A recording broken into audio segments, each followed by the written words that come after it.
I'm going to present you with something your opponent has said about you. Kaliher has said you look like Jake Gyllenhaal. How do you respond? I don't know. I was telling Adam that he kind of looks a little bit like Jake Gyllenhaal. Is it just from my perspective here, or does he kind of look like him? Summit Avenue sucks as a bike trail. I don't really think you look like Jake Gyllenhaal. I don't either. I don't know. My theory is it was like some political tactic to get people to like make fun of me or something. I don't know. Oh, no, I don't think so. I think it was a little bit of a gaffe, and she kind of likes you a little bit. I think who doesn't like Jake Gyllenhaal? And if you're comparing someone to someone else that you like, I think she kind of likes you. Right. She has a little bit of a crush.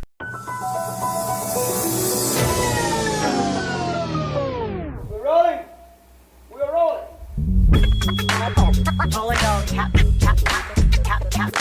This is a real thing. Real thing. None of you have the balls to stop this. Stop this. I've got plenty of time. I have nothing else going on today. We're in the Wedge neighborhood right now.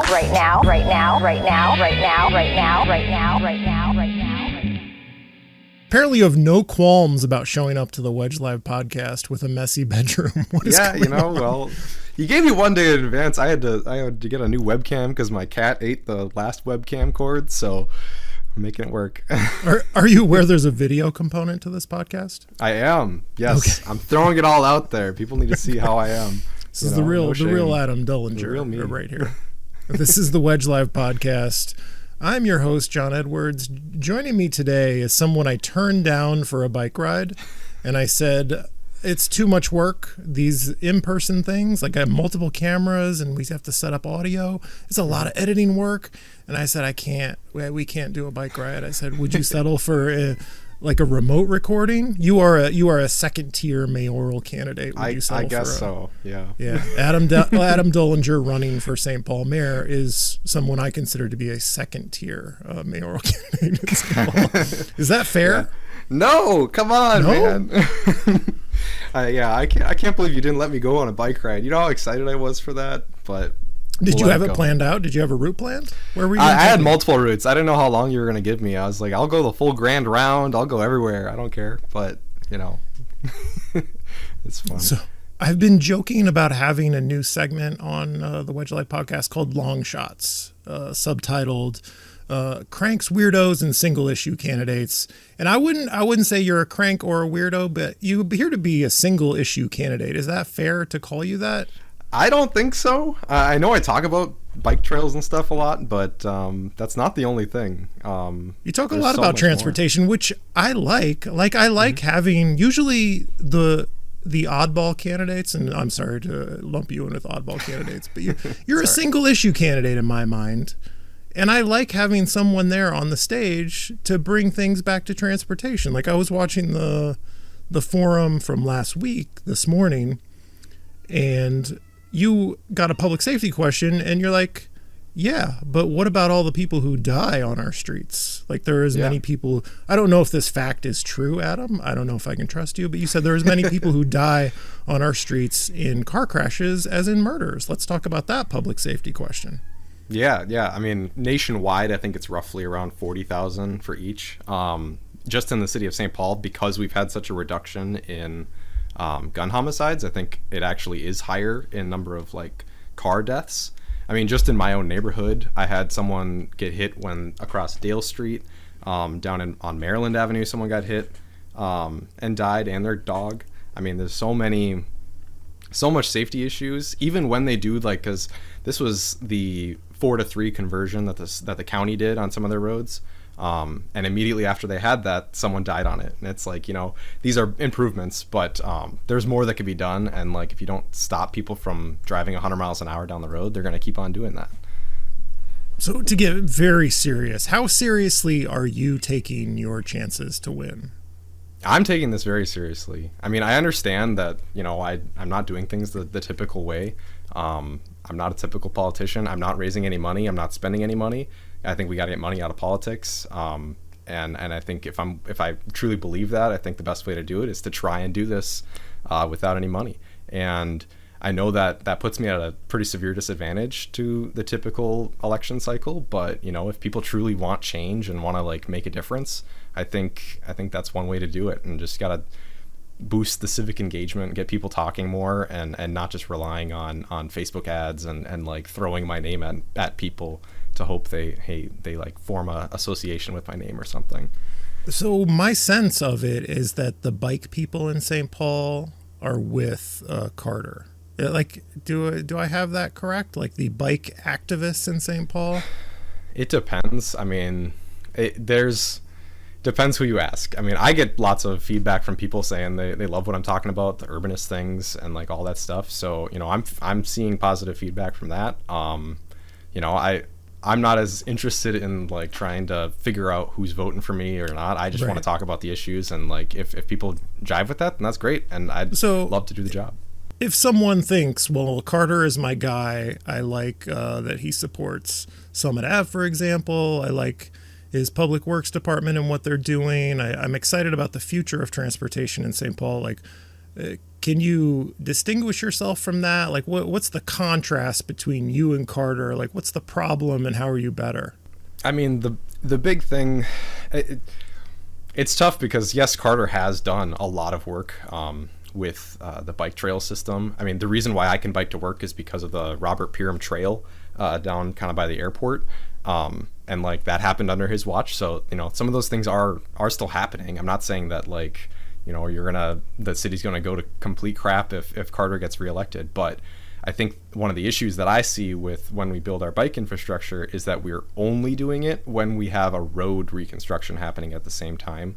Because, we have this gold standard of what we want our bike trails to look like, which is great. Having a dedicated off street, everything's pretty. I live off Wheelock Parkway here on the Grand Round. It's absolutely gorgeous. I love that.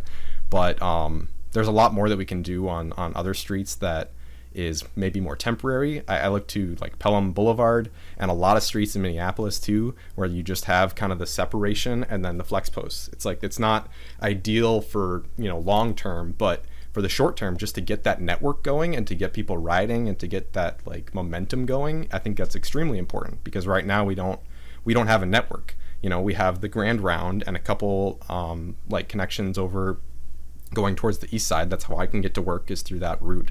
But if I want to go anywhere around Summit Hill or around 94, it's brutal.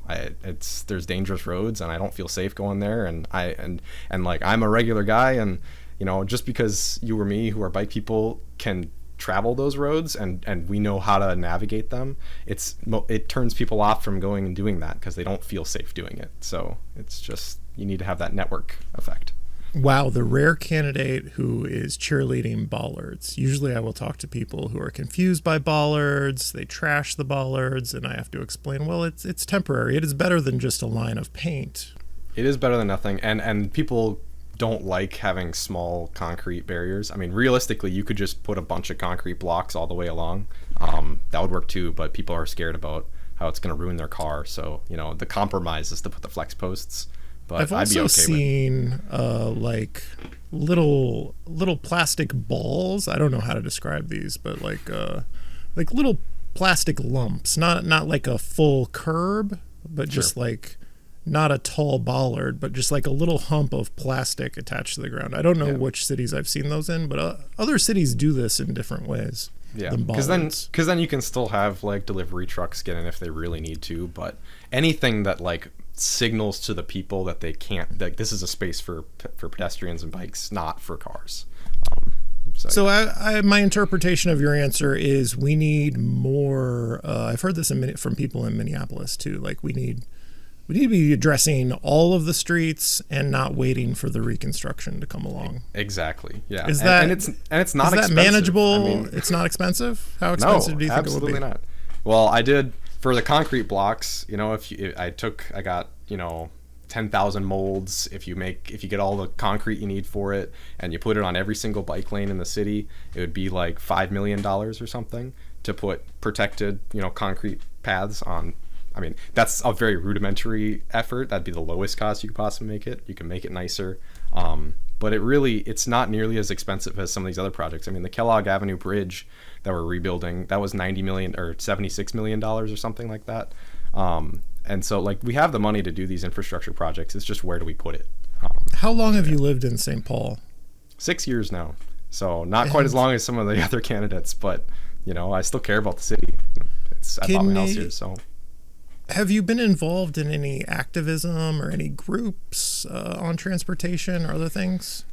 Not directly. I've seen what people talk about, like Our Streets and Sustain St. Paul. They've been doing some good work. I haven't been directly involved in that stuff because I think that's not necessarily what I'm good at, is like the organizing aspect of it and like the advocacy and trying to explain it, which seems like a bad thing for a mayor, but like I genuinely think the mayor's job is to like work with the city government itself, not necessarily outside, and trying to like, if we wouldn't need so many advocates for these things if the people in power just actually cared about the issues, and that's the biggest thing in my mind. Not that they're not useful. I still think we need to have the advocacy groups, and I've considered maybe working with them more now going forward, but previously I just kind of like thought about these things on my own and came to my own conclusions. Here's where I'm going to get tough. Like, what do you say to somebody who's like, well, your big issue is transportation. Where have you shown leadership in your adult life on a transportation issue? Like, what's the track record here where you have shown leadership that we should put you in this very important position where you say you're going to show leadership on transportation? Well, at the end of the day, the mayor's job is to be a decision maker. I mean, there's a lot of people who work in the city government, and it's about kind of directing those people with the right mission. I know I don't have like leadership experience in the past, other than my own job. I'm a state licensed professional engineer. The state of Minnesota trusts me and thinks that I'm competent enough to solve complex problems and put those solutions into reality. Like that's an important job, and I know it's not the typical path, but you kind of gotta, it's a bit of a leap of faith, I understand, but like I truly do believe in these issues, and I know that when faced with a challenge, I can overcome those challenges and make it work.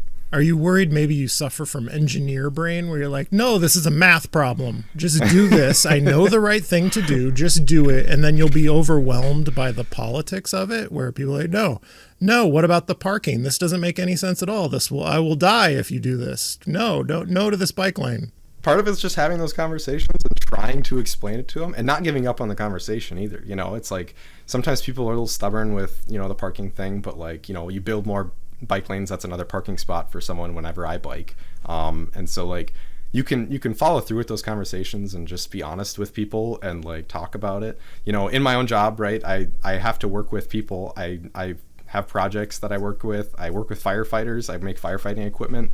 And so like I have to work with all the different kinds of people and figure out like what they need and not get into tussles and not point blame to whose fault it is. It's a matter of just getting the thing done and actually working on it and finding the right solution and then fixing the problems when they arise and just going for it.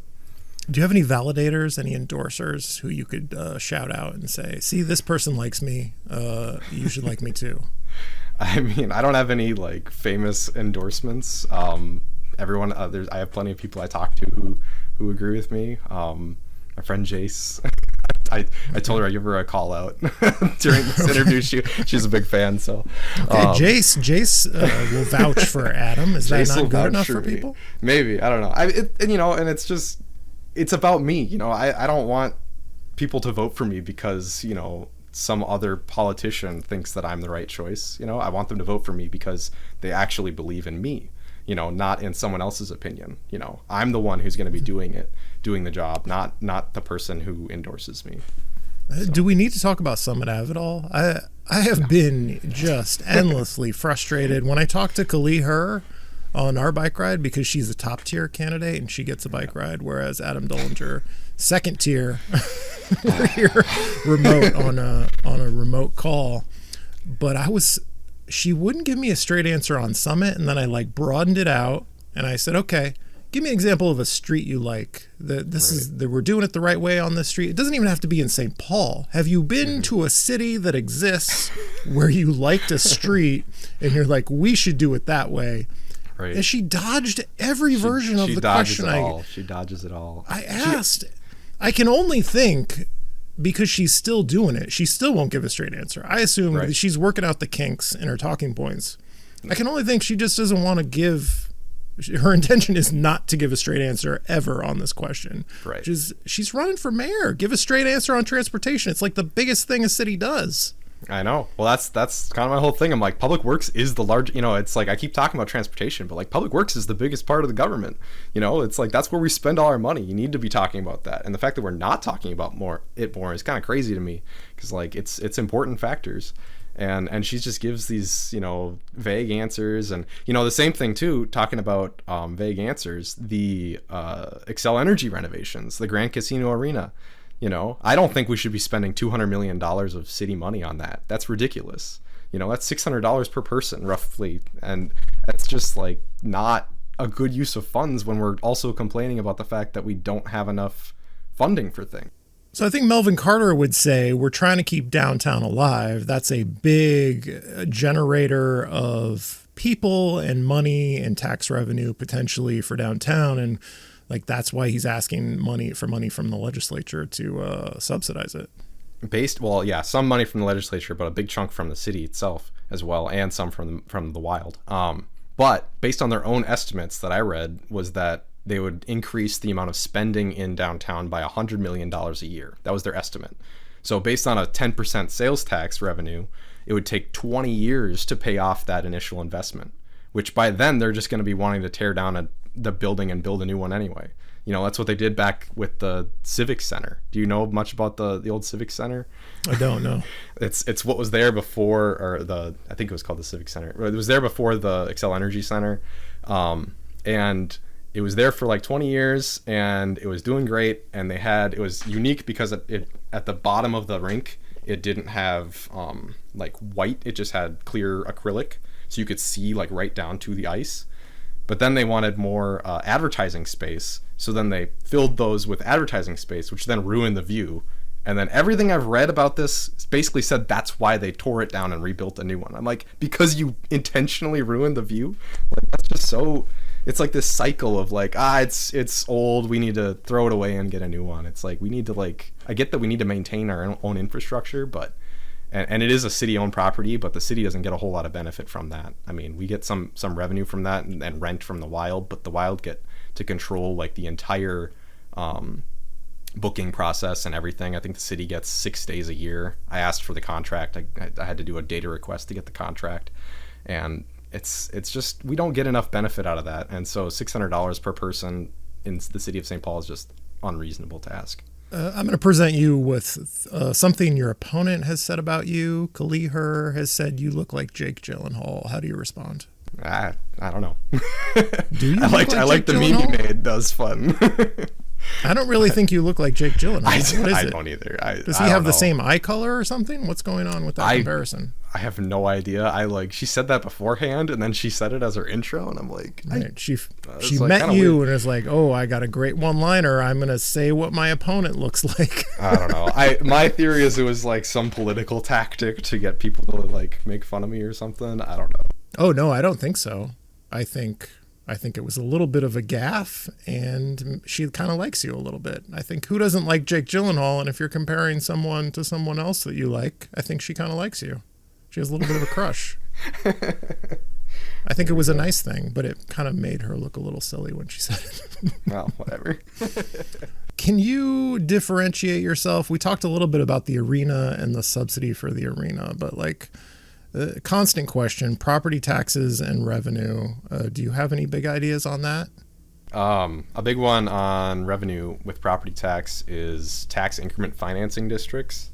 We use those a lot in St. Paul, and they're, often touted as a way to get more housing, and it does incentivize more housing, which is a good thing. But on the downside is, when you get more people in the city and then all of the property tax revenue goes back to the developers rather than to the city, you still have to provide services to all those people who are now living here, but you're not getting the benefit of having more people by, getting all the housing that you need.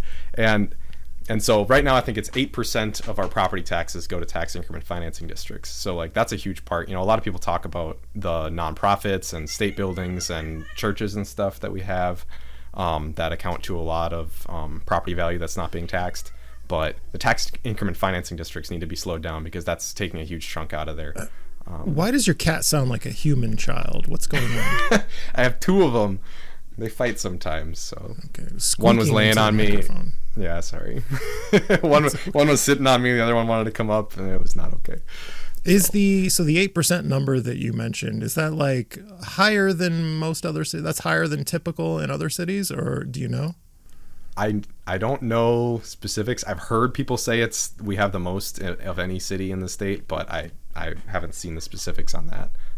It has gone down over the years, because that's the thing too, is as the time goes on, they kind of go away because the increment, it's over a period of time. So it was like almost 10% a few years ago. And so it's slowly going down. So that's why we just need to reduce the amount that we implement it for going forward. So that way you can keep that going down. And just getting housing built in other ways. I mean, you could have public housing get built, and it doesn't necessarily have to be subsidized public housing. You can also build just market rate public housing, housing that still generates revenue for the city, but then you can use that revenue to build more housing that is subsidized. You can kind of offset it a little bit instead of just always giving all the money to the developers. There are construction workers looking at me from outside my window, so that's an exciting development. They're working on my window and looking at me as I podcast. This is very awkward for me. Do you have a second choice? Are you running by telling people, like, here's who I'm supporting after me? Rank me first, of course, but also rank this person and rank this person after me. Do you have that list? Rank me first, and I'll tell you this. Yan Chen's guy reached out to me and told me that if I told people to rank Yan Chen second, they'd give me a spot in their administration. Ooh. Which you is could be public works director. Which is that legal? That's not legal. I hate that. But that's just, they're like, it's just politics, and I'm like, that's corruption in my mind. I don't know. Sounds a little corrupt. It's good that you're revealing that piece of news on the Wedge Life podcast. I got to give you the deets, But yeah, I mean, I don't think. I'd say Carter second. As far as me, I'd vote for Carter second. I mean, he has done some work with the bikes and stuff and other things and also the non-fatal shooting thing. I'm glad he's done that finally, because I was on a jury trial 2 years ago for a murder, and that murder was kind of like a revenge for the guy's son getting shot, because his son got shot. It was a non-fatal shooting. The police weren't doing anything about it, and so he took matters into his own hands and murdered someone. And that was 2 years ago. I was on that jury trial, and the actual murder happened a year before that. And like, that should have been, within an hour in the courtroom of listening to that investigator tell me that he didn't talk to anyone else who was involved in that shooting, because he wanted to get the victim's statement first, the victim who was in the ICU. And I'm like, this is just incompetence at such a high level. And that's the first time I ever thought about running for mayor, was because I'm like, if they're not even investigating non-fatal shootings, like what is going on here? There's got to be more issues, and I'm glad that's why I'm glad they're finally doing it. But everyone's giving Carter a whole bunch of joy for that, but like, he should have known that was something to be done like years prior. Well, from the perspective of Minneapolis, it sounds like things are all on the violent crime front. Like, it sounds like your mayor has it handled. Murder rates low, solving a lot of non-fatal shootings. We had a presentation at the Minneapolis City Council talking about how we don't solve those. We devote all our resources to murders, and then these non-fatal shootings, which are attempted murders. If you you wanted it to be a murder, it just didn't work out, and it could easily lead, as you were referencing, whether it's revenge or someone coming back to finish the job, someone who is not caught for a non-fatal shooting.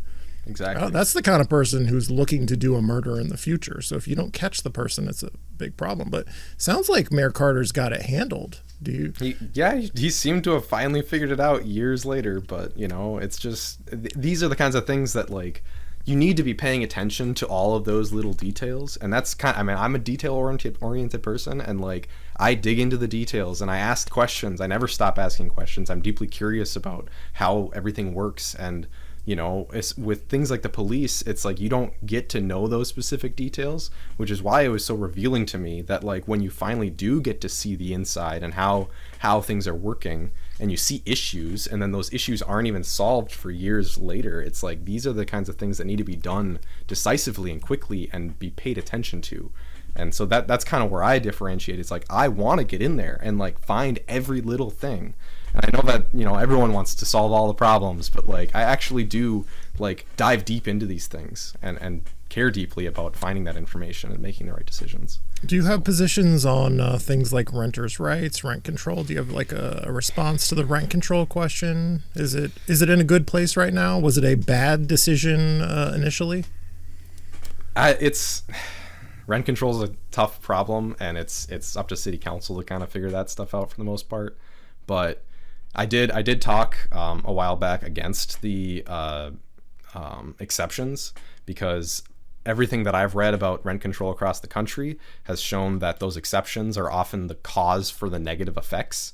Because whenever people talk about how rent control has never worked anywhere in the country, every single place in the country that's been tried had those exceptions.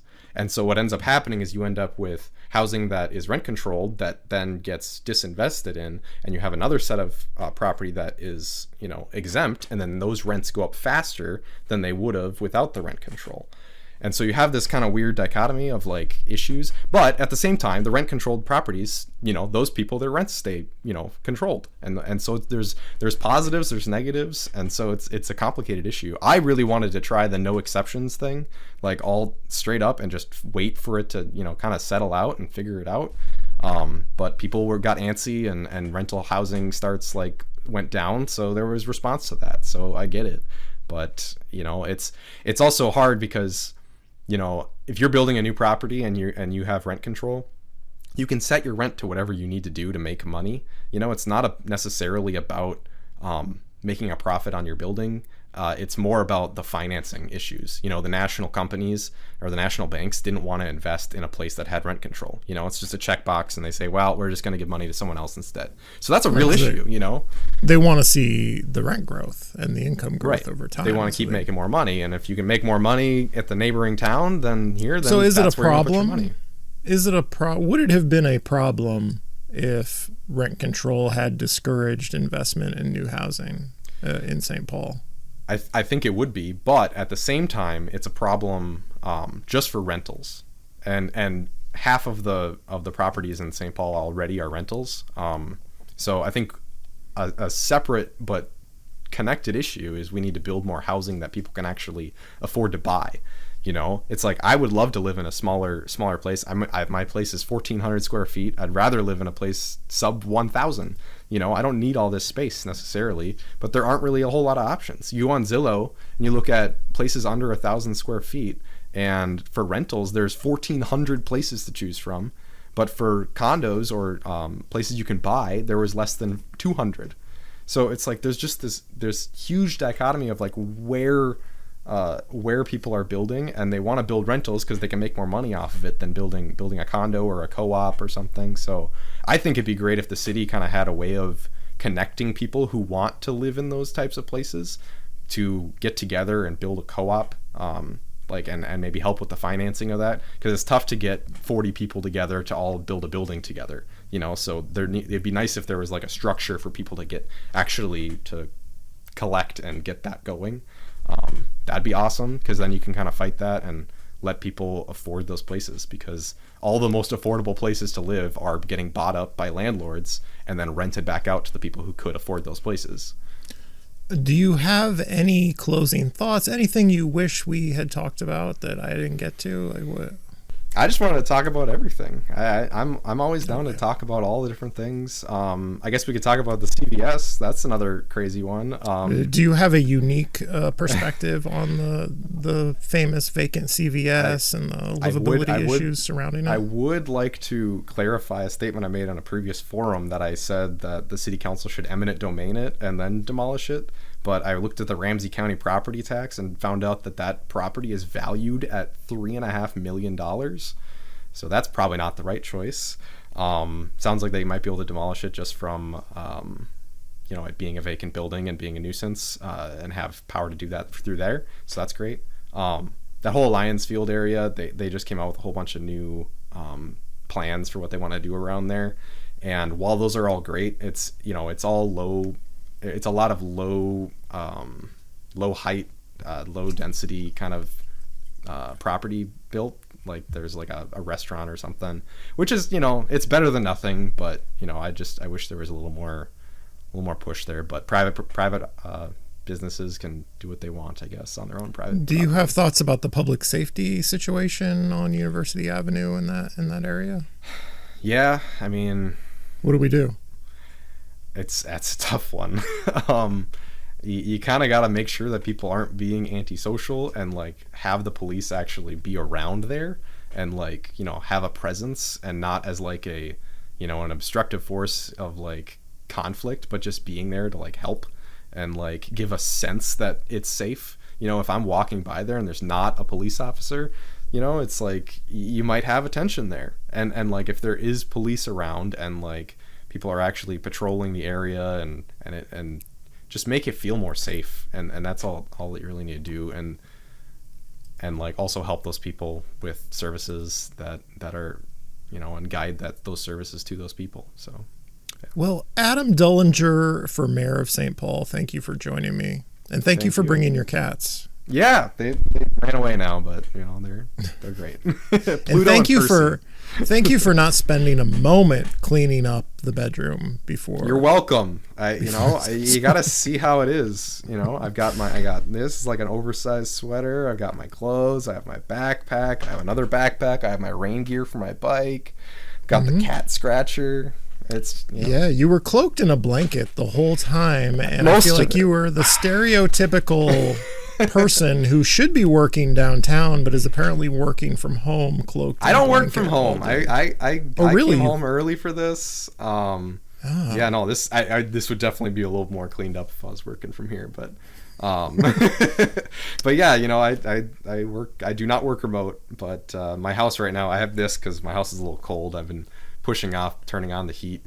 I have solar panels, so my energy bill is usually pretty low, so I had a $22 bill last month, and I'm really hoping to keep it low this month, so we're trying to hold it out as long as we can. It's 62 degrees in here right now. 62 degrees in your nasty cat blanket, as Mayor Fry would say. Come on. Thank you, Adam Dullinger. This has been the Wedge Live podcast. I'm your host, John Edwards. Thank you for listening.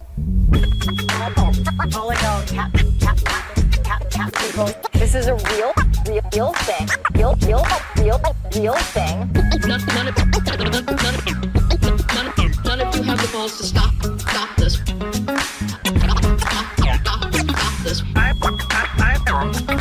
I've got plenty of time. I have nothing else going on today. We're in the Wedge neighborhood right now.